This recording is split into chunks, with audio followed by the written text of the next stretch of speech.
Hola, ¿qué tal? ¿Cómo están? Como cada martes, pues muy contentos de estar aquí en Mesa Horizontal, donde todos tenemos algo que decir.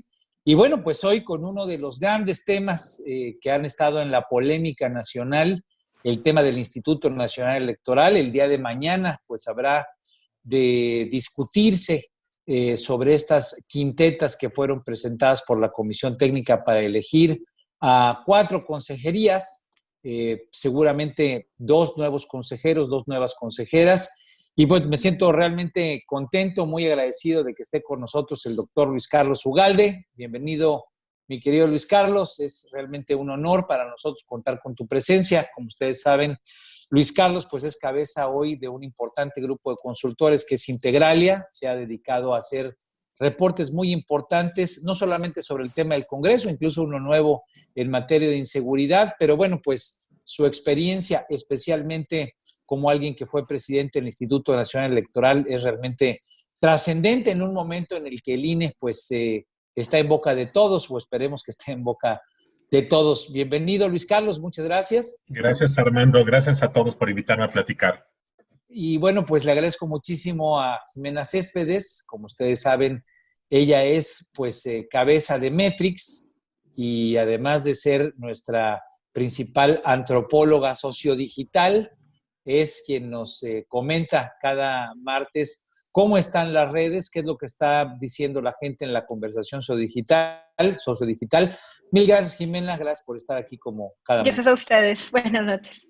Y mi querido Amado Avendaño, muchas gracias, hermano, por estar aquí, como siempre, para pues hacernos los comentarios de cómo ha estado en materia de comunicación este tema, que bueno, pues es, repito, importante y trascendente para todos. Yo empezaría, Jimena, preguntándote, Metrix hizo un reporte recientemente. Metrix pues ha estado muy atento, no solamente ahorita, sino a cómo ha estado la conversación alrededor del Instituto Nacional Electoral. ¿Qué es lo que descubrió este reporte que ustedes nos presentaron hace unas horas, en realidad? Gracias, Armando. Como bien lo dijiste, nuestro trabajo es analizar lo que pasa en medios digitales en México y en el mundo. En este caso lo hicimos específicamente sobre México. ¿Cuál es el comportamiento digital en 3 ámbitos? ¿Qué es lo que dicen en medios públicos? O sea, en medios abiertos, radio, prensa, televisión, páginas de internet en general. Todo lo que dicen en medios sociales, que ahí las principales redes son Twitter y Facebook, aunque ya Instagram y TikTok cada vez tienen más injerencia dentro de los activismos digitales, y lo que dicen en medios que llamamos los privados, que en realidad son grupos de Facebook y grupos de WhatsApp. Acordémonos que los grupos de Facebook anteriormente eran privados, ahora siguen siendo privados, pero tienen 25,000 o 50,000 personas, entonces ya digamos que dejan de ser tan privados. Entonces, lo que encontramos en el tema de la conversación del INE lo analizamos desde el 15 de junio a la fecha. ¿Qué es lo que encontramos? Lo primero es que, a diferencia de los demás temas relacionados con organismos autónomos, este sí es un tema que permeó opinión pública, por 2 razones. Uno, creo que es el que más conoce la gente en general. O sea, la gente, como tiene su INE, por lo menos sabe que existe un organismo que emite eso y que adicionalmente es el encargado de que la gente vote. Entonces, tal vez por eso tenía muchísima más presencia que cualquier otro tema político. Esa es la primera. La segunda es, ha sido un movimiento que esta vez ha sido completamente polarizado. Son los que están a favor y los que están en contra. O sea, hay un hashtag que se ha movido desde hace más de un mes sobre defensa del INE, que ha hecho movilizaciones específicas en temas de opinión pública, en Facebook principalmente, y aunque digamos que su conversación principal ha sido en medios públicos y en Twitter, pero sí se ve una división en ambos casos. La tercera que hemos encontrado, que además se nos hizo, digamos que no había pasado en casos anteriores, es que al haber una movilización no significa que haya bots o trolls, o sea, sí hay, pero no en una cantidad como pasa en las elecciones. Esa movilización, porque es una movilización en medios digitales, a diferencia de otros temas que son coyunturales, aquí sí lo hay, hace que por primera vez haya una igualdad en positivos y en negativos, aquellos que hablan sobre la defensa del INE y aquellos que hablan sobre un movimiento en que el INE se voltee más hacia la 4T. Digamos que esos son los 2 temas que hemos encontrado principalmente en este análisis. Entonces, digamos, hay polarización en este caso. Cuando dices tú, hay una polarización que tiene decisiones políticas detrás, gente que está, políticas o sociales, pero digamos articuladas gente que está claramente buscando incidir en la defensa del Instituto Nacional Electoral y gente claramente que está pues haciendo críticas o que está haciendo señalamientos. Tal vez mi pregunta sería, ¿esos señalamientos cuáles son? Para pasar con Luis Carlos, y son, digamos, esas críticas que le están haciendo al Instituto Nacional Electoral y por el otro lado, ¿cuáles son las defensas puntuales que se están haciendo? De acuerdo. Digamos que aquí hay como dos grupos específicos. Están aquellos que están, digamos que todos están a favor del INE, o sea, esto es importante que lo tengamos. Solamente que hay unos que están diciendo que se está polarizando el INE, o sea, que hay un tema político que están metiendo gente a favor de la 4T dentro del INE. Y ahí está el otro grupo que dice que el INE tiene que ser completamente apartidista y que tiene que ser independiente del gobierno en general y que hay una mano negra que está entrando dentro del INE. Digamos que esas son las dos vertientes que hay.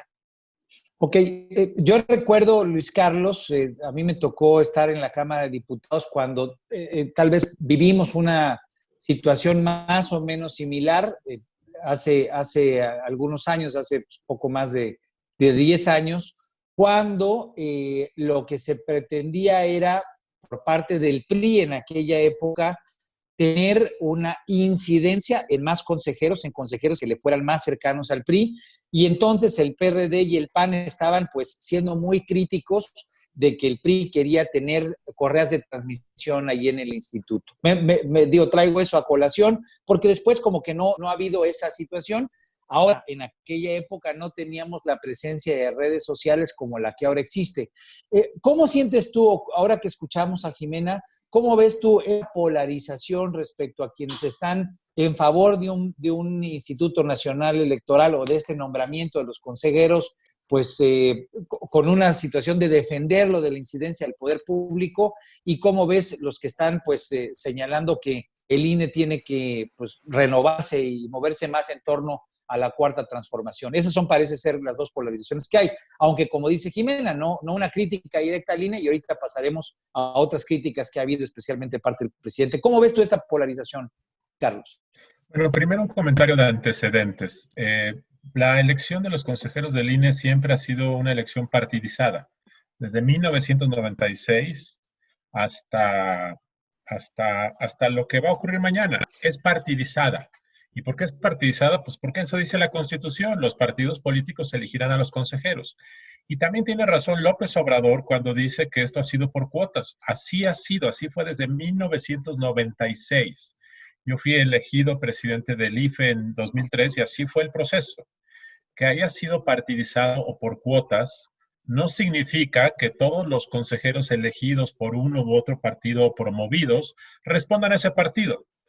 Algunos, desafortunadamente, sí, son promovidos por el partido de tal color y responden a ese partido.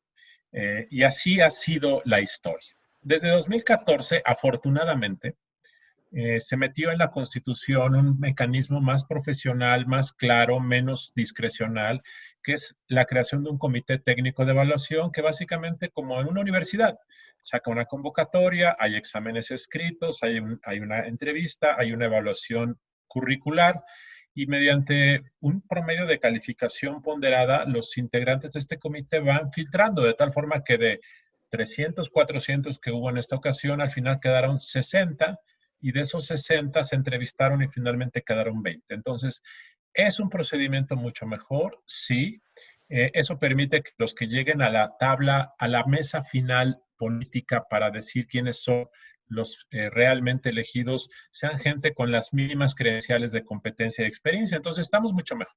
Ahora, lo que está pasando en estos momentos en la Junta de Coordinación Política y mañana en el Pleno será una decisión política. Y entonces, ¿qué es lo que va a hacer Morena en este momento? Bueno, pues seguramente buscarán de entre los 20 finalistas aquellas personas que las sienten más proclives, más cercanas, con las que se entienden mejor, y los otros partidos harán lo mismo. En ese sentido, pues sí es una decisión partidizada, y Morena tiene más fuerza, por lo tanto va a tener más influencia. Pero la ventaja con respecto al pasado es que ahora se hace con una baraja final que ya está filtrada, lo cual evita riesgos. Ahora bien, lo que está pasando ahora, pues sí es una polarización, porque el proceso, por dos razones principales. Primero, porque López Obrador es el primer presidente de la República que desde el poder ataca al órgano electoral. Antes lo había atacado cuando había perdido campañas, pero ahora lo hace siendo presidente y nos dice algo que parece algo paranoico, que es el hecho de que en 2018 le hubieran hecho fraude si no hubiese ganado con 30 millones de votos. Deja sobre la mesa la idea de que se le puede volver a hacer fraude. Y dos, por la actitud irresponsable de este personaje Ackerman, que habiendo validado todo el proceso que llevó a cabo este comité de evaluación, él es parte de ese comité, habiendo validado todo, en el último minuto se para de la mesa y la tira. Y esto es lo que ha causado la polarización entre un segmento radical de Morena y del Partido del Trabajo, muy activistas en redes sociales, por cierto, y el resto de la población, bueno, estoy exagerando, y el resto, y muchos otros actores que ven esto con mucha preocupación. Yo creo que sí es la vez que más se ha polarizado por las redes sociales, pero también una cosa, Armando, siempre que yo recuerdo que ha habido elección de consejeros, siempre se pone la situación complicada. Cuando yo fui elegido en 2003, se hizo un zafarrancho. ¿Sí? Entonces, pues no es nuevo, pero creo que sí es la vez con donde se ha despertado más pasión entre el público. Ahora, yo coincido contigo, Luis Carlos, en este tema de que el comité técnico o estas comisiones de prefiltro me parece que han sido acertadas. De hecho, pues lo que te permiten es tener una visión entre más académica, más clara, menos polarizante, precisamente porque no están los partidos ahí sentados. Me sentaría un poco a escuchar tu opinión, porque en el caso particular, la entrada de John Ackerman por sí mismo generó una polémica, ¿no? Cuando la Comisión Nacional de Derechos Humanos lo nombra, eso por sí mismo se pintó, digamos, como que ya no tenía este sesgo técnico, esta visión, digamos, de equilibrio que se tenía. Un poquito, ¿nos podrías dar tu opinión sobre eso? Porque ya lo comentaste, pero para profundizar, ¿ya que estuvo mal la definición de Ackerman ahí? Mira, este comité técnico que tiene 7 integrantes, la Constitución establece que se forma con 3 personas que propone la Junta de Coordinación Política de la Cámara de Diputados, 2 personas que nombra el Instituto Nacional de Transparencia y 2 personas de la Comisión Nacional de Derechos Humanos. La verdad es que todas las personas, el resto de las personas nombradas, pues fueron muy bien recibidas porque pues todos son, digamos, personas con inteligencia emocional, son, digamos, del establishment académico, social, de medios, y la Comisión de Derechos Humanos, cuya titular, por cierto, fue nombrada en un proceso muy polémico e ilegal, fue la persona que nombró al señor Ackerman. Se cuestionó si cumplía los requisitos porque es claramente alguien a favor del partido Morena, alguien que ha cuestionado al INE, se decía si podía o no ser parte de esto, pero finalmente se validó y fue parte. En el momento muchos dijeron esto va a traer consecuencias, esto va a contaminar el proceso. Y la verdad es que tenían razón. Ahora, haber rechazado su inclusión en febrero, cuando se formó, hubiera tenido un escándalo en febrero. Ahora el escándalo simplemente se recorrió 4 meses, pero la ventaja de que haya estado adentro es que quedó claro para muchos que él estuvo adentro, válido. De hecho, Armando, de los 20 finalistas que mañana se van a votar, 9 de los 10 hombres de esa lista fueron validados por unanimidad, incluido Ackerman. 9 de 10, solo uno se votó por mayoría. Y de las mujeres, 8 de 10 fueron validadas por unanimidad con el voto aprobatorio de Ackerman. Solamente habían quedado 3 mujeres por definir. Y entre esas 3 estaba Diana Talavera, una mujer cercana a la familia de la esposa de Ackerman. Y entonces esa fue la discusión. Entonces dijeron, votemos. Y en esa votación, por mayoría, dejaron fuera a Diana Talavera e incluyeron a las otras 2 personas. En ese momento, o sea, un minuto antes de las 12, fue que Ackerman se paró de la mesa, la tiró, se fue e hizo básicamente un berrinche. Y eso es lo que detonó toda esta situación de los últimos días. Sí, digamos, esta actitud de ir con el proceso, pero cuando no me dan por mi lado me salgo, pues es realmente lo que deja ese mal sabor de boca. ¿Qué dijo Amado, el presidente, sobre esto? Porque me parece que aun cuando ha sido, pues, como dice Luis Carlos, muy contundente en sus críticas contra el INE, como que en este momento medio no ha tomado la batuta en el asunto, pero ¿qué es lo que has visto tú en las declaraciones de la mañanera? Mira, ayer el presidente dijo, entre otras cosas, que Él no se iba a meter en el proceso, que en esas cosas no se metía. Pero hoy en la mañana, a propósito de una pregunta de estas que sacan estos personajes extraños que están en las primeras filas de la mañanera, el presidente le dedicó una buena parte a recordar... Personajes extraños. Lord Molecula, pues. Sí. Se dedicó el presidente a recordar lo que le llama el fraude electoral del 88, y entonces dijo que cómo era posible que esta gente quisiera evocar esos tiempos en los que habían fraudes electorales y que por ahí venía la defensa del INE, ¿no? Como si Manuel Bartlett no fuera mediáticamente una imagen muy recurrente en el proceso del 88 y está incrustado entre su gabinete más cercano. Nadie atinó a preguntarle, oiga, ¿y qué hace Manuel Bartlett? ¿No le he preguntado algo? Y eso por un lado, pero por el otro, a mí me parece que lo que está pasando ahorita y a lo que está dedicado el Partido del Trabajo y que ha aprovechado mucho esta presencia en redes con gente como Ackerman o como Noroña. Fernández Noroña, desde mi punto de vista, están haciendo un papel similar al que hacía el Partido Verde cuando era rémora del PRI, ensuciar el proceso, porque saben que no van a poder reponer el procedimiento como ellos quieren, porque constitucionalmente eso es imposible, porque hay instancias, porque vendría la insaculación, el proceso en la Suprema Corte, pero lo que pretenden es ensuciar el proceso o minarlo para que el próximo año tengan una justificación, decir, ya ven, se los advertimos el año pasado que esto iba a ser un cochinero otra vez, y otra vez intentar minar la autoridad moral del Instituto Nacional Electoral. Me parece que por ahí va, en términos mediáticos, hacia ahí están enfocando sus baterías, porque de hecho, ayer Porfirio Muñoz Ledo les llamó golpistas incluso, ¿no? Bueno, ahora, también no solamente la gente del trabajo, hay una carta que encabeza Dolores Padierna, firmada por pues varias decenas de firmantes de Morena. ¿Tú, Luis Carlos, crees que tenga que ver con esa situación? Digo, un poquito trayendo a colación cuando en su momento el PRD, cuando a ti te tocó ser parte, digamos, de esa nominación, pues el PRD se levantó, se salió, y un poco eso después, mucho después, pues sirvió para que el PRD en el 2006 echara en cara pues el proceso de nominación.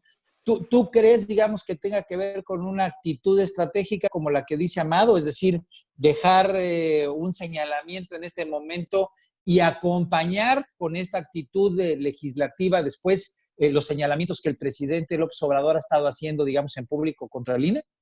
Sí, yo creo que sí, yo creo que tiene que ver con eso, de que acusas al árbitro de ser sospechoso y de ser maleante y de ser enemigo de la 4T y dejas la duda sembrada. Si el próximo año te va muy bien y ganas, vas a decir que fue a pesar del árbitro, como lo dijeron de 2018. Nosotros ganamos no por el INE. Si por el INE hubiera sido, nos hubieran hecho trampa, pero no pudieron. Y si pierdes, pues dices que fue por culpa del árbitro. Entonces es una suerte de ganar-ganar. Pero yo diría, Armando, que hay una razón más superestructural, que es una concepción de la revolución.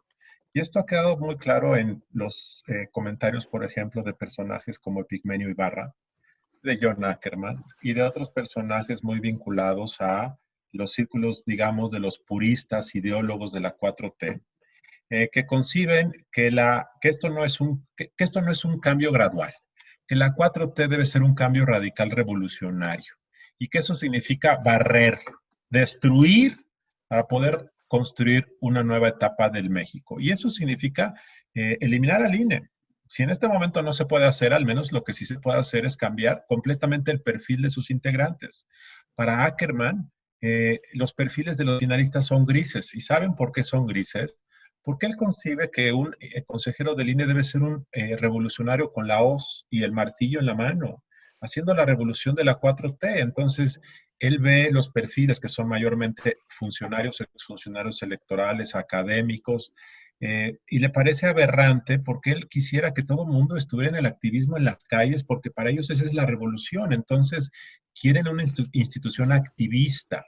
Y por eso la concepción tradicional del INE o el IFE, una institución que cumple las leyes, que promueve la educación cívica, la tolerancia, que cuenta votos, les parece una actitud sumisa, neoliberal, conformista, totalmente alejada de su concepción del cambio radical. Creo que esa es la primera situación, por lo cual él rechaza a todos estos finalistas, porque él quisiera ver otro tipo de perfil con olor a pueblo. ¿Qué es el olor a pueblo? Pues básicamente lo que él está pensando es que es la revolución desde abajo, esa concepción un poco ingenua, un poco romántica, un poco totalmente fuera de la realidad. Y la otra es lo que dice Amado. Yo creo que mañana habrá algunos votos en contra, no sé qué tantos, pueden llegar a ser 70, 80, no lo sé, o 100, pero esos 80 o 100 van a decir, como dice Amado, el próximo año, ya ven lo que les dijimos, y esto va a ser un pretexto para seguir atacando al instituto. Sí, digamos, un instrumento que tratará de jalar la marca para dejar el precedente, utilizarlo como crítica. Ahí te preguntaría, Jimena, ustedes que han tenido una visión general. Bueno, hay dos cosas de lo que comenta Luis Carlos. Una, si nos puedes dar un poco este perfil polémico que representa John Ackerman en el reporte de ustedes, pues es realmente el nombre que aparece en todos, ¿no? En los a favores, en los en contras, con hashtags a favor, seguramente armados por los cuerpos orgánicos que ellos tienen, y también se vuelve el centro de ataque de quienes están buscando defender al Instituto Nacional Electoral en cuanto a autonomía, etcétera. No sé si nos puedas comentar eso, pero sobre todo también retomando lo que dice Luis Carlos, esta idea de la revolución que ya hemos comentado en otras ocasiones, como que hay una discusión que algunos de los duros, por así decirlo, de la izquierda alrededor de López Obrador han tratado de meter esta idea de que este gobierno, pues no es un gobierno de transformación. En la propia encuesta, en la propia entrevista que le hace Epigmenio Ibarra a López Obrador, Epigmenio medio le corrige un poco la conversación al presidente y dice, no, no es una transformación, es una revolución pacífica. ¿Qué tanto esa discusión realmente ha entrado en las redes sociales? ¿Qué tanto está esa idea de la revolución, por lo menos en la conversación, que ellos hayan querido empujar o qué tanto la ha retomado pues el contexto digital? Entonces, dos cosas. Ackerman, ¿no? Que es pues, la estrella del momento con los a favor y los en contra, y esta idea de la revolución que explora Luis Carlos, que sí me parece importante, porque sin duda alguna dejará un precedente respecto a qué tanta incidencia después puedan querer tener estos actores en contra del órgano electoral. Claro que sí. Mira, por un lado, con el tema de Ackerman, a ver, nosotros desde que empezamos a medir el tema del INE, digamos que le hemos venido midiendo a lo largo de los 2 años que lleva el presidente prácticamente, porque sí ha sido un tema repetitivo antes cuando él tiene que poner un tema en agenda. Piensen que cuando comenzó el tema contra Lorenzo Córdoba y contra el INE, fue cuando comenzó, el presidente ya lanzó las elecciones, que fue a principios de junio, fue incluso antes de que empezara el proceso en general, y digamos que a partir de ahí también se lanzó el proceso, que aquí no está medido como tal, pero sí fue un hito dentro de los medios digitales. El banderazo como tal, exactamente. De ahí, uno de los temas que le ha preocupado a la gente en general y que el presidente no ha podido lograr demostrar que lo ha logrado, perdón la repetición, no, es el tema de corrupción. O sea, lo que le reclaman muchos actores y muchos influenciadores es que el tema de corrupción no lo ha podido manejar. Y venía el tema de Ackerman desde antes, por las propiedades, por la esposa, por su título y demás cosas. Y adicionalmente, cuando entró ya la discusión específicamente sobre el tema de los comisionados del INE, quien lo puso a discusión en realidad fue él, quien comenzó a decir que el INE no era transparente, que la elección no era transparente. También él fue el que inició el proceso, adicionalmente a otros hashtags que había dentro de la conversación. Entonces, eso hizo dos cosas. Uno, que lo trajéramos a colación, o sea, los medios digitales per se, fuimos a los que lo pusimos ahí. Los medios públicos comenzaron a hablar de él y entonces, tal cual, él ha sido el personaje principal dentro de la discusión relacionada con el INE. Ya ni siquiera ha sido el consejero presidente. O sea, Lorenzo Córdoba sale porque los medios públicos lo sacan, pero los medios privados y los medios sociales, a quien sacan es John Ackerman. Entonces, esta es en defensa del INE y en contra de John Ackerman. Digamos que eso sí ha sido como lo principal. Lorenzo Córdoba no ha logrado penetrar, digamos, con la posición institucional que representa en esa conversación, no ha existido. En los medios sociales, en los medios públicos sí está, lo retoman, o sea, sí sale todos los días, pero en los medios sociales y en opinión pública no. O sea, la gente lo que retoma es la defensa del INE, porque si hay un movimiento que se ha visto, o sea, el hashtag en defensa del INE sí se ha posicionado en la conciencia colectiva, y del otro lado lo que se posiciona es John Ackerman, o sea, tal cual es como las dos específicamente. Y de ahí sale todo lo bueno y todo lo malo. Y la operación que hay es a favor de la postura de John Ackerman y a favor de la postura de la 4T. Entonces ahí viene el otro tema que me preguntabas. Como tal no se habla de revolución en los medios digitales. O sea, esa palabra como que no está metida dentro de la conversación, pero sí está el cambio de la 4T. O sea, vamos por la 4T, o sea, la 4T per se ya es un concepto de cambio, o sea, y así lo tiene la gente metido dentro de la conversación. Entonces lo que ellos hablan es, ¿estás a favor o en contra de la 4T? Sí es como lo manejan en el tema del INE. Pero digamos, el tema de revolución, y te lo pregunto porque Pigmenio Ibarra obviamente es parte de esa narrativa y es parte, se dice que es parte, digamos, de la aceleración de los ejércitos orgánicos que tiene la 4T. Eso no lo ha logrado posicionar, digamos, esta visión de la revolución todavía sigue siendo una parte más de un pequeño nicho de estos perfiles, Ackerman, Pigmenio, etcétera. La gente en opinión pública en general es menos radical, o sea, tienes a los radicales que mandan a través de WhatsApp de hoy vamos a posicionar la defensa del INE. Entonces tienes a los radicales de ese lado, pero que cada vez ha tenido más eco a diferencia de otros temas que posicionaban. Tienes a los radicales del otro lado hablando sobre temas de revolución, pero el concepto de revolución no permea en esa parte de la opinión pública. O sea, lo único de lo que sí hablan específicamente es estar a favor o en contra de la 4T, independientemente de si es una revolución o no, aunque para ellos lo sea. En opinión pública en general no está. Todavía no prende como un concepto, y eso creo que es una buena noticia, por lo menos en la conversación digital. Pero yo te preguntaría otra vez sobre la figura de John Ackerman. Bueno, comentaba Jimena, su nombre empezó a aparecer incluso antes, o digamos en dimensión como mucho con más fuerza, precisamente por los escándalos, digamos el programa este que hizo Latinos y un poco el señalamiento de que habían comprado 4 casas en efectivo y una que les habían regalado, que después salió que les había dado el gobierno de la Ciudad de México como una, digamos, una certificación de una posición precaria. ¿Cómo está, digamos, en términos mediáticos, cómo ha estado los señalamientos precisamente alrededor de este personaje, ¿no? Sabemos ya cómo ha estado la discusión digital, pero en la discusión de los medios, en los señalamientos, incluso en las mañaneras, ¿qué se ha dicho de la figura de Ackerman y obviamente de Irma Sandoval? Lo comento porque se ha dicho, se ha filtrado que ellos son este brazo duro del que comenta Luis Carlos y que son los que han estado empujando precisamente, acelerando al ala dura de los diputados. ¿Qué sabemos, digamos, de ellos o qué se ha discutido en medios? Mira, aunque le han preguntado al presidente de las mañaneras específicamente por John Ackerman, el presidente ha evadido vincularse directamente o hacerle un señalamiento a favor o en contra. Es decir, John Ackerman es una especie satélite. Yo pienso que es una especie como de payaso de rodeo.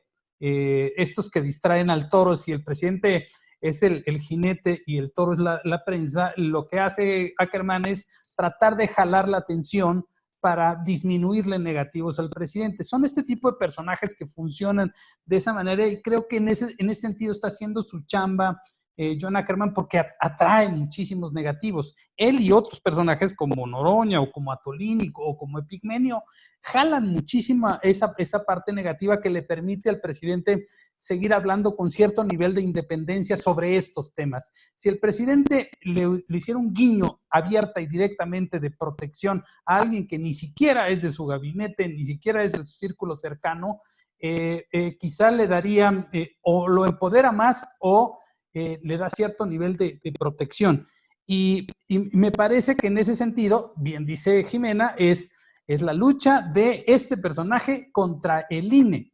Y hay un personaje dentro del INE que me parece que es relevante porque hace la función de contrapeso que no hace Lorenzo Córdoba porque es muy, muy formal. Hace muchos videos Lorenzo, pero es muy formal. Y es Ciro Murayama. Ciro es el que aterriza un poco el lenguaje un poco más abajo cada vez que dicen algo del INE. Sale y pelea al nivel de las redes sociales o al nivel de los medios, contesta casi todas y es un buen vocero del INE. Creo que la pelea de Ackerman está más o menos al nivel, en la parte, digamos, constructiva de Ciro Murayama. ¿Es así, Jimena? ¿Ciro sale, digamos, como una persona que tiene presencia a nivel digital importante?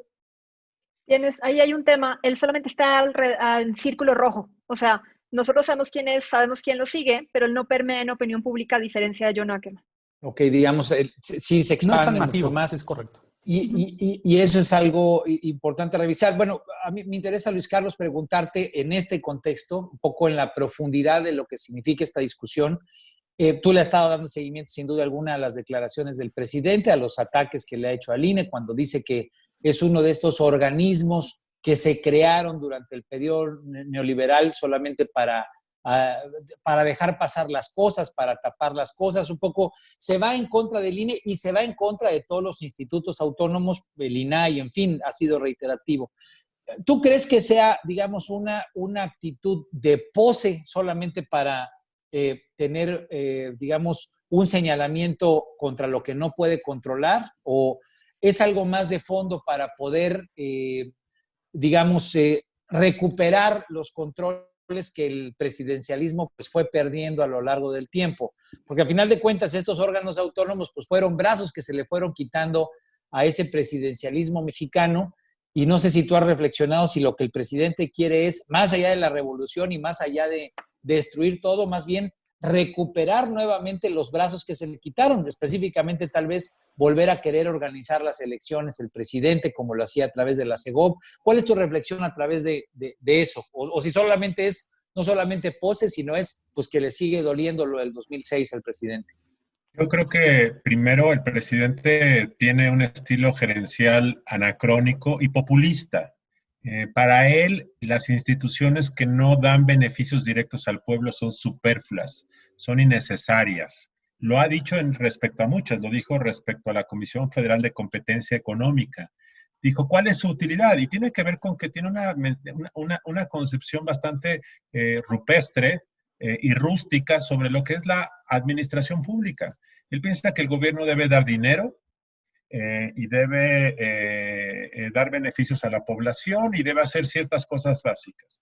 Que haya un órgano autónomo que regule el acceso a la información le parece un invento neoliberal para gastarse el dinero del pueblo. Que haya alguien que regula la competencia económica les parece que es innecesario porque él puede poner orden. Que haya un INE que organiza elecciones con tanto dinero, le parece que podría ser el pueblo el que vigile las casillas. Entonces, una concepción anacrónica de la gerencia pública, y tiene también que ver con la idea de que el populismo democrático de López Obrador lo que quiere es transformar la realidad. López Obrador tiene prisa y cualquier órgano autónomo que regula la actividad del gobierno, que le dice, espérate porque te tengo que dar permiso, oye, tienes que hacer una manifestación de impacto ambiental, oye, tienes que pedir autorización, todo eso para él es pérdida de tiempo, todo eso son obstáculos, todo eso son formas de rezagar y prolongar el beneficio del pueblo, la reivindicación popular. Por eso es que los populistas se ponen nerviosos con el Congreso, las instituciones. En el fondo, lo que ellos quieren es transformar, sin importar que haya planeación y metas claras, porque ellos creen que ellos tienen la intuición y el conocimiento suficiente para saber qué hacer y cómo hacerlo. Y por lo tanto, ningún tecnócrata les va a decir cómo, ni les va a tener que dar autorización. Eso es globalmente. En el caso particular del INE, pues sí hay una antipatía desde 2006. Que no ha superado y que además piensa que está poblado de personajes soberbios, de personajes arrogantes, de personajes con títulos nobiliarios de doctorados europeos y en Estados Unidos, y eso a él le molesta. Hace unos días se burló de los que tenían títulos en el extranjero, lo ha dicho una y otra vez. Para el populismo de López Obrador, la meritocracia es símbolo de arrogancia intelectual y los populistas detestan a las élites porque les parecen que son justamente lo que está más alejado del pueblo. Y López Obrador es la antítesis, y por celo personal, por envidia o por simplemente considerarlos deplorables por su actitud soberbia, le caen mal. Y el INE es parte de esas élites. Entonces, por eso es que, por esa razón y por la otra, creo. Y además yo creo que él le gustaría ahorrarse parte del dinero. Le parece muy caro que el INE gaste 10, 15 mil millones de pesos al año. Entonces, todas esas razones desafortunadamente lo colocan al INE en una situación de antipatía presidencial. Ahora, tú estuviste al frente del INE y tal vez lo que pasa muchas veces en esa discusión del populismo cuando quiere arrasar con instituciones, pues en la medida en la que esas instituciones estén popularmente apropiadas, es decir, que la base social las sienta como propias, pues les es más difícil, ¿no? Aquellas instituciones que la gente no conoce, lo retomo un poco porque el propio López Obrador ha dicho, pues hay instituciones que nadie conoce, ¿no? Y creo que sobre esas, pues tiene más capacidad de ir en contra de ellas y quitarlas, ¿no? Que las que están popularmente apropiadas. ¿Qué tanto el INE es una institución, el IFE antes, ¿no? Es una institución que esté popularmente apropiada desde tu punto de vista? Pues yo creo que más que el resto de las instituciones, sí, por una razón muy simple, porque emite la credencial para votar con fotografía. El 99% de los mexicanos la tenemos, de los mexicanos en edad de votar.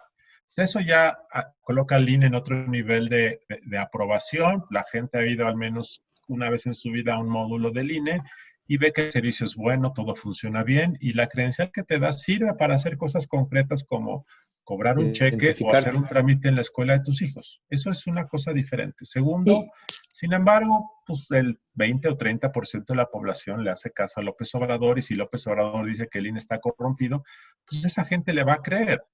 Sin embargo, creo que sí tiene más capacidad de resistencia. El hecho de que López Obrador en estas últimas 24 horas, previo a la votación que mañana habrá sobre los consejeros, se haya resistido a sumarse a la rebelión de Ackerman y compañía, y hoy en la mañana en su conferencia básicamente dijo que decidan, pero básicamente no alebrestó a los revoltosos. Habla de que el presidente eso es lo que yo veo, afortunadamente tomó la decisión de que el proceso termine, de que se nombren a ciertas personas, y a lo mejor el presidente va a seguir atacando de forma intermitente al INE, pero al menos permitió o permitirá que concluya el proceso, y eso ya me parece que es, digamos, una buena noticia. Jimena, ¿qué tan apropiada, un poco en seguimiento de esa misma pregunta, por lo menos en redes sociales, qué tan apropiado está la gente del Instituto Nacional Electoral? Mira, por ejemplo, el tema de Trump, que uno esperaría que hubiera llegado mucho más lejos, llegó menos lejos que este. Este llegó a 100 millones de personas. Esto significa dos cosas. Una, que prácticamente todos los mexicanos han oído del INE. Esa es como la primera y es una medición en un mes. Y la otra que hemos visto es que, como la vez pasada que me preguntaron, en este caso no tengo medición exacta de cuántos de estas conversaciones eran de mexicanos en el extranjero, pero sí permeó bastante o ha permeado bastante este tema en el extranjero, sobre todo en Estados Unidos. O sea, como que sí es un tema que generalmente, o sea, que los otros temas no permean, en este caso sí. O sea, la gente tanto en México como los mexicanos en el extranjero, específicamente en Estados Unidos, sí están hablando del tema. O sea, como que el INE en general, bien sea por la institución que todo el mundo conoce, como por el hecho de que estamos en periodo de elecciones, es un tema que permea dentro de la conversación. Efectivamente, el presidente durante este mes no salió como hito principal dentro de la conversación tampoco. O sea, que él no ha estado manejando la agenda relacionada con este tema. Y digamos que lo único que salió ayer fue cuando habló cuando le preguntaron. O sea, él no ha tomado la palabra, no ha puesto la agenda, ha sido solamente bajo preguntas de personajes extraños, como diría Amado. Digamos que eso es importante que lo tengamos. Y efectivamente, sí es un tema que permea en opinión pública. O sea que a la gente, por lo menos, sí conoce el instituto. Amado, ¿tú crees, digamos, coincides con Luis Carlos y con Jimena? ¿El presidente va a dejar pasar las cosas un poquito porque socialmente es algo que está mucho más apropiado que otros temas, o el presidente se va a seguir montando en su crítica al INE independientemente de cómo termine el proceso? Por dos razones. Una de ellas es porque ya tiene quien le haga el trabajo sucio de hacer este tipo de cosas como Ackerman. Eso por un lado. Y por otro, esta elección de nuevos consejeros me parece que le podría dar al presidente esta gasolina que necesita de aquí al proceso electoral del 2021 para seguir machacando con que el INE sigue repitiendo esquemas de las administraciones pasadas, que estos consejeros también se eligieron como las administraciones pasadas, y esto abona a un largo camino. El presidente está acostumbrado a administrar cosas. Es como las telenovelas. Si se le muere el antagonista, pues en el primer capítulo, pues, ¿de qué vamos a hablar? Es el principal. Entonces, necesita el presidente para su gesta heroica de la Cuarta Transformación siempre tener enemigos, siempre tenerlos vivos y siempre tener elementos con que estarlos atacando y atacando y atacando. Y me parece que esta decisión también es estratégica porque el INE, como bien decía Luis Carlos, pues es una institución bastante reconocida. E irse directamente en contra del INE me parece que advierte para él un riesgo en el que en este momento no se va a meter a estas entrañas de tratar de incidir, porque eso le daría un reconocimiento mucho mayor al INE y eso es lo que el presidente, desde mi punto de vista, creo que no quiere. Lo que quiere es minar un poco más la credibilidad del instituto. O sea, sientes que quiere dejarlo golpeado y a final de cuentas seguirlo utilizando como su punching bag seguramente. Exacto. Y recurrir a él como recurrió con lo del BOA, etcétera. Uh-huh. Luis Carlos, a mí me llama mucho la atención que el presidente haya decidido esta ruta y comparto contigo, tiene a final de cuentas pues distintos ángulos de por qué hacerlo, como lo han dicho también Jimena y Amado, pero parecería que el tema electoral pues tiene mucho más o retos mucho más importantes que este en el que ellos se han asentado, ¿no? La crítica al Instituto Nacional Electoral pues no se está revisando cosas que Integral le ha hecho, el análisis sobre el tema del uso de efectivo, el tema de cómo fortalecer a la FEPADE para que se evite que ahora los programas sociales pues no sean utilizados en beneficio de algún candidato o candidata, o que el crimen organizado pues no tenga incidencia en las elecciones. ¿Cómo ves esos retos ya en el marco amplio, digamos, de lo que significa el tema electoral de cara al 2021? Pues esos son los desafíos, Armando, pero el presidente tiene una manera de ver el mundo muy simplista, no entiende en muchas ocasiones los problemas de fondo y su concepción moralista de la política le hace pensar que él, sentado en la silla presidencial, es causa de que todo se resuelva. Entonces él piensa que ahora ya no hay fraude electoral porque ya está tipificado como delito grave en el Código Penal. Y ese simplismo, ese romanticismo, esa ingenuidad, lo hace pues no resolver nada. En lugar de estar justamente atacando problemas de fondo. Por cierto, sí hay un tema de fondo que va a repercutir a favor de las elecciones, que es el tema de desmontar la industria de las empresas factureras.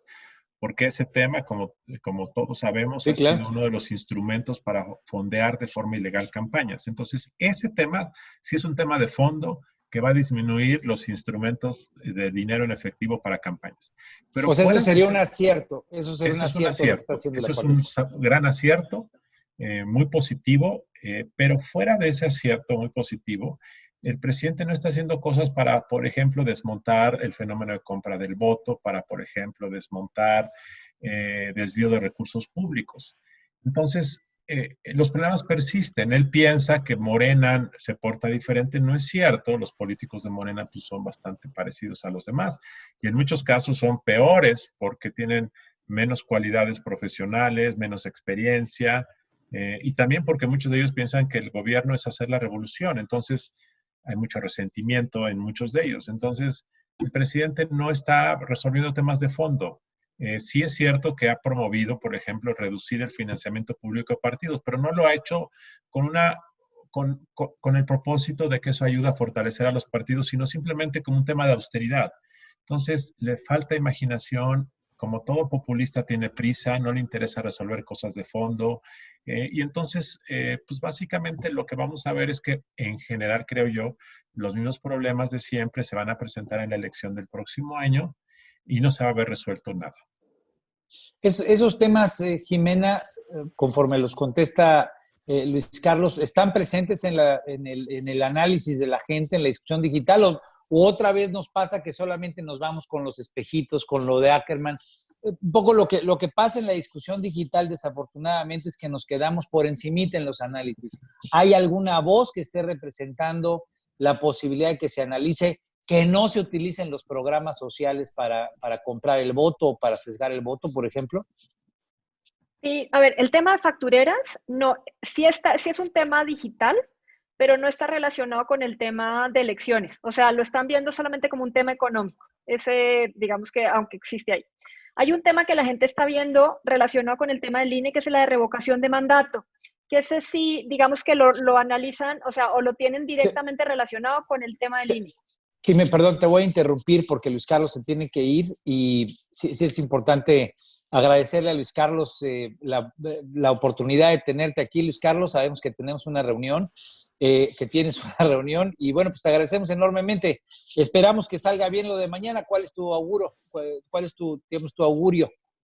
Mira, yo pensaba ayer que iba a salir muy mal todo, pero las reacciones que se filtraron en los medios de que el presidente dijo que no ha dicho nada y que Mario Delgado dijo que se va a votar me dan cierta tranquilidad. Pero siento que va a haber 15 o 40 o 27 diputados que van a decir que esto es fraude y que van a seguir atacando quizá con menos intensidad al INE. Entonces soy moderadamente optimista, pero pues al rato puede cambiar la cosa. Así es que moderadamente optimista. Les agradezco mucho a Amado, Jimena y Armando por esta charla. Muchas gracias, Luis Carlos. Gracias. Seguimos aquí, te invitaremos próximamente. Saludos. Vale. Perdón, Jimena, te interrumpí. Nos decías el tema de las factureras. Sí, el tema de las factureras sí es un tema de opinión pública, sobre todo, pero desde el punto de vista empresarial, o sea, de si apareces o no apareces en la lista de las factureras o de aquellos que han hecho negocios con las factureras. Digamos que eso es lo que ven las redes sociales en general.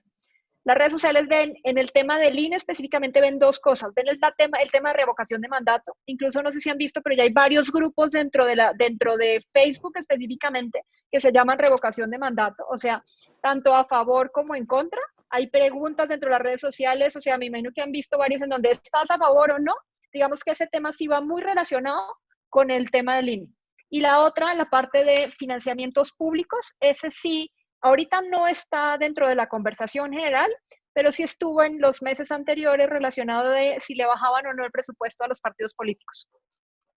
Ok, pero digamos, a final del día, estas correlaciones ya mucho de mayor detalle, donde aterriza entre lo del uso del dinero, el uso de los programas, las redes sociales no tienen ese alcance todavía, o solamente porque no hemos tenido un tema que signifique un análisis a detalle. ¿Por qué no se da, digamos, ese tipo de supervisión por parte de las redes sociales?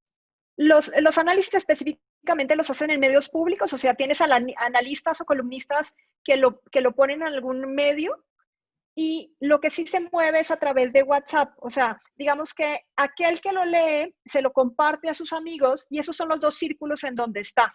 Pero en general, en medios sociales, no. O sea, digamos que no profundizan mucho sobre esos temas. También hay algo que es importante, ¿no? Y es que en general las redes sociales prevalece más bien la conversación relacionada con el espectáculo más que la conversación relacionada con un análisis. Amado, ¿por qué crees que no tiene, digamos, esa capacidad la discusión de medios tradicionales de penetrar? Parecería que son los grandes temas que deberíamos de estar analizando. A mí me llama mucho la atención que la gran conversación sea John Ackerman, ¿no? Digamos que sea a favor o en contra de lo que puede decir John Ackerman o que diga un personaje donde a final del día pues no estamos hablando de las cosas de fondo, estamos hablando, digamos, de batallas entre dos ejércitos, pero no se está discutiendo, por ejemplo, qué tanto las imágenes del Cártel Jalisco Nueva Generación, armados todos ellos, pues pueda significar dificultad de que se genere el proceso electoral en lugares como Guanajuato, en lugares como Colima, en lugares como Jalisco, porque a final de cuentas esos son los problemas para que la gente ejerza de manera libre el voto. Que tengas tú, por ejemplo, pues al crimen organizado sesgando en favor de tal o de cual candidato. ¿Por qué crees que los medios tradicionales o la reflexión, los analistas, los opinólogos, en fin, no logran incidir y no logran generar precisamente que en redes sociales eso se discuta a fondo? Mira, hay tres niveles, diría yo. Una cosa es lo que se publica en los medios y otro cómo se aterriza en las redes sociales. Incluso dentro de las redes sociales no es lo mismo discutir en Twitter que discutir en Facebook. Entre más masiva es la red, más básica es la discusión. Y ocurre un fenómeno muy recurrente. La gente opina sobre un tema en Facebook sin ni siquiera haber leído la nota. Se van con el puro encabezado, juzgan a partir de una imagen y no hay el más básico análisis de las cosas. Entonces, llegar a un nivel de discusión básico tendría que pasar primero por leer la información, por saber dónde informarse. Hay una cantidad de sitios que están enfocados básicamente a distorsionar la realidad, que esa es su función, que están patrocinados para ello, estos promotores de las fake news, que no tienen las notas no tienen ni fecha, ni fuente, ni autor, ni nada, y muchas de esas notas están dando vueltas en redes como si fueran ciertas, mucho más en Facebook que en Twitter. Entonces, por ejemplo, y tú y yo nos podemos dar cuenta, tiene mayor penetración una videocolumna que una columna escrita, porque ya no tienes ni siquiera, digamos, la necesidad de estar leyendo, porque además la red es muy inmediata, es decir, el escroleo en el pasar las notas es una cuestión muy rápida, entonces lo que va reteniendo el cerebro es realmente muy superficial. Entonces, la discusión se da sobre ese escroleo, sobre, sí vi la nota, sí, a lo mejor si veo esa imagen de la gente con armas y con coches, pues me detengo a ver el video, pero por lo espectacular. No hay un análisis después de ahí, por qué se da, dónde se da, en qué coyuntura, en qué contexto. Ese análisis, pues ya no llegan hasta allá. Entonces, discusiones como las que tuvimos ahorita, las que estamos teniendo ahorita, o las que se tienen en medios, no son muy relevantes para la gran mayoría de los tomadores de decisiones en un proceso electoral.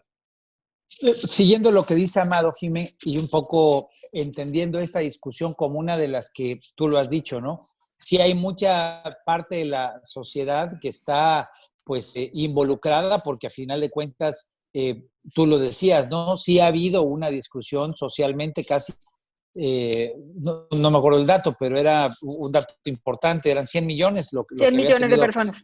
de alcance la discusión, pues es muy, muy grande para los estándares, digamos, de una discusión, es decir, la gente está apropiada del tema. ¿Qué tendría que pasar para que hubiera una discusión más seria? O sea, pareciera ser que esto es difícil programarlo porque pues ocurre un evento y alrededor de ese evento se da la atracción o no de una discusión, dependiendo si el evento fue interesante o no. Un poco en una lógica más pedagógica para nuestra democracia, pensando que hemos hablado del Instituto Nacional Electoral, hemos hablado de lo que es el respetar el voto, en fin, cosas que son muy trascendentes. ¿Qué tendría que pasar en estos próximos meses de cara a la elección del 2021? Un poco para que hubiera más conciencia del propio proceso electoral y obviamente también de los retos que tiene, pues el respeto al voto, que la institución sea autónoma, que a final de cuentas no haya accesos del crimen organizado, que no se utilice efectivo. ¿Qué tendría que pasar en un ejemplo hipotético de cómo te ha tocado ver que las redes reaccionan, ¿no? Claro. Mira, hay un tema basado en lo que decía Amado sobre el tema de las fake news. En realidad lo que pasa es que hay, y ese término se acuñó ahorita con la pandemia, el de infodemia. ¿Qué es lo que implica eso? Es que tienes un muy gran volumen de conversación relacionado en este caso con un tema en específico que lleva más de 6 meses, que es el tema del COVID. Pero esto pasa con todos los temas en general. O sea, ahorita lo que le importa a la gente o lo que ha visto ha sido a John Ackerman y la frase de defensa del INE. Entonces, ellos no se van a ver si efectivamente si es cierto o no es cierto, si permea o no, si va a haber elecciones limpias o no. Ellos solamente se van por defensa del INE y que además esto viene acompañado por la defensa de los otros organismos autónomos. O sea, esto sí trae una historia dentro de los medios digitales. Entonces, cuando tú quieres permear algo dentro de esos medios digitales, tienes que tener unos ejes. Tienes que, primero, hablarle a la gente en lenguaje que se entiendan, de impacto y de valor, porque parte de lo que pasa, que le pasa a Ciro Murayama, es que él habla técnicamente o casi que científico, entonces una persona común y corriente ni siquiera entiende a qué se refiere. Entonces, lo que tendría que hacer tanto el INE como, y en general, todos aquellos que están preocupados por el proceso electoral, es primero hablarle a la gente en los términos en los que ellos entienden. Segundo, hacerlo en los medios en los que ellos leen. Y tercero, en los contenidos que ellos más consumen. Entonces, los contenidos no pueden ser una columna de 2 páginas porque no va a haber forma que las lean. Entonces, tiene que ser efectivamente un buen título, tiene que ser un buen copy, tiene que ser una muy buena infografía que entienda la gente, un video que sea suficientemente viral, que se pueda compartir a través de WhatsApp. O sea, esto ya son cosas más tácticas, pero tiene que ser así. O sea, tiene que ser contenido que tenga muy alto impacto y que sea casi que especulativo para que la gente entienda, porque si es técnicamente no lo van a entender. Digamos, tener una capacidad mucho más vernácula, por decirlo, más popular de comunicación.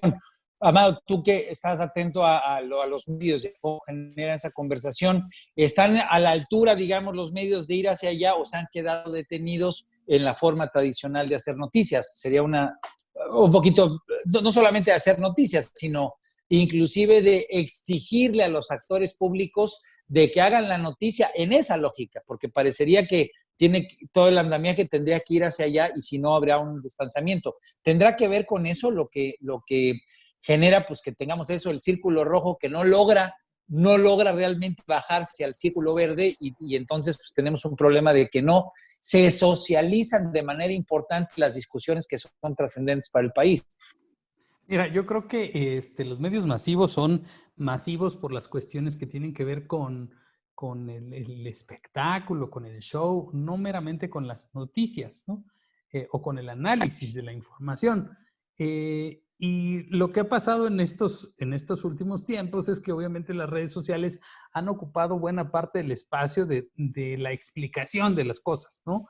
Y por eso muchos de los influenciadores en redes han brincado a los medios tradicionales. Son una especie de intérpretes de la realidad hacia ese público.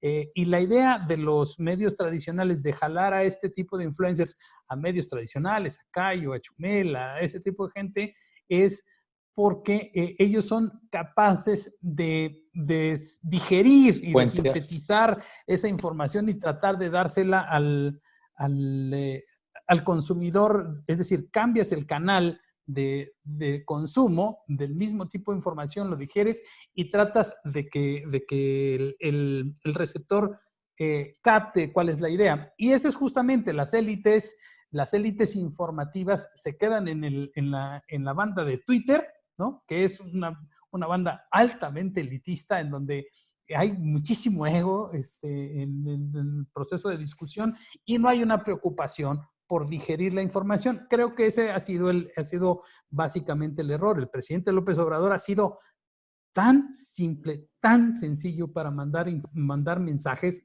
Vamos a acabar con la corrupción.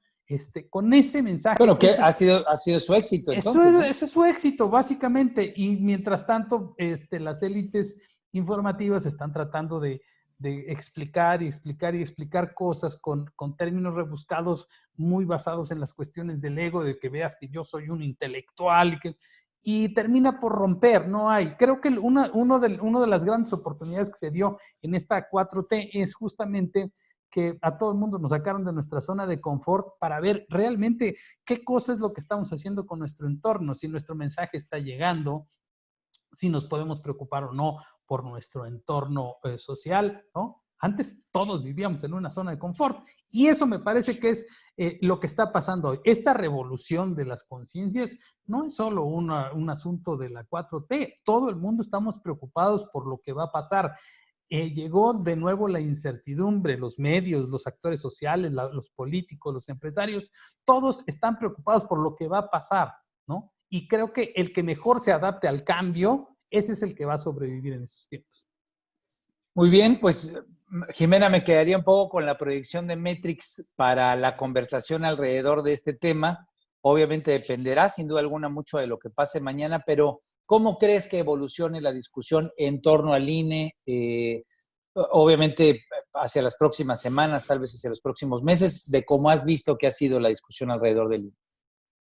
O sea, la discusión ha sido bastante inorgánica. O sea, no es que la gente decida hablar del INE, es que hay grupos que están poniendo el tema en discusión. O sea, a diferencia de otros temas, aquí sí todos supimos quiénes eran los candidatos porque nos mandaban mensajes relacionados con quiénes eran durante este periodo. Entonces, la conversación va a seguir siendo de agenda pública mientras sigan los actores interesados moviendo el tema. Seguramente lo van a mover toda esta semana y dependiendo de cómo salga la votación, lo moverán unos u otros, pero no creo que dure más de una semana más desde el momento en donde se determine cuáles son los consejeros. Esa debe estar cayendo ya después de eso. Lo que sí va a pasar es que durante hoy, de aquí al viernes, sí vamos a ver a esos dos equipos, tanto los de defensa como los de ataque, supremamente activos durante estos 3 días. Bueno, pues estaremos muy atentos, sin duda alguna, a cómo se dé la discusión. Yo creo que esta mesa horizontal pues nos da los distintos ángulos, sin duda alguna, de cómo es un tema tan trascendente para la vida democrática del país, que es el Instituto Nacional Electoral, cómo hay que entenderlo y sobre todo cómo hay que buscar que evolucione para que la gente realmente profundice en algo que tenemos y que no podemos perder, que es nuestra democracia, la democracia electoral y nuestra capacidad de elegir. Yo les agradezco mucho, Jimena, muchas gracias, Amado, por la oportunidad de estar el día de hoy aquí. Obviamente le reiteramos el agradecimiento a Luis Carlos Ugalde. Y bueno, pues los esperamos la próxima semana aquí en Mesa Horizontal, donde todos tenemos algo que decir. Muchas gracias y los esperamos la próxima semana. Gracias, buenas noches.